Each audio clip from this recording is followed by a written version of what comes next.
ایک بار میں چند بزرگوں کے ساتھ کشتی میں دریا کی سیر کر رہا تھا. یہ کوئی واقعہ سنا رہا ہے کہ میں سفر کر رہا تھا چند بزرگوں کے ساتھ.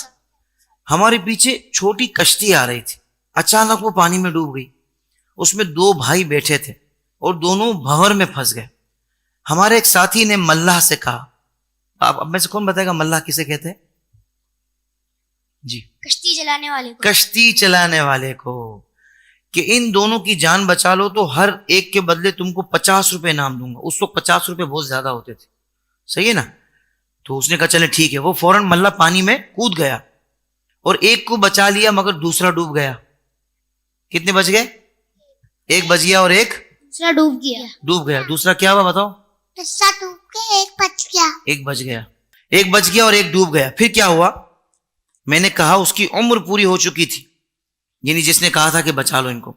تو ملاح مسکرایا اور بولا کہ آپ نے جو کچھ کہا وہ درست ہے, لیکن ایک سبب اور بھی ہے, ایک وجہ اور بھی ہے. وہ کیا ہے؟ میں نے پوچھا دوسرا سبب کیا ہے؟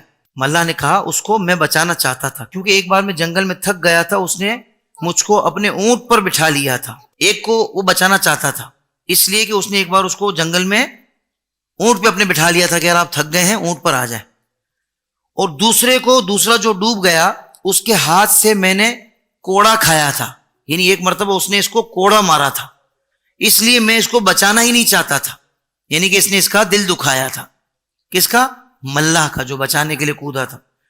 تو سبق کیا ملا کہ جہاں تک ہو سکے کسی کا دل نہیں دکھانا چاہیے, کیونکہ اس راستے میں کانٹے بہت ہیں. ضرورت مند غریبوں کا کام کر دو, کیونکہ وقت پڑنے پر ان سے تمہارے کام بھی نکلیں گے. تو کام نکالنے کے لیے نہیں, کام پڑ بھی سکتا ہے, لیکن نیت یہ ہو کہ اللہ اس کے رسول کی رضا کے لیے ہم کو لوگوں کی کام آنا چاہیے, لوگوں کی مدد کرنی چاہیے. یار بالکل صحیح جواب دے رہے ہیں آپ, بہت دیر سے جواب دے رہے ہو. لوگوں کی مدد کرنی چاہیے. ہاں, لوگوں کی مدد کرنی چاہیے.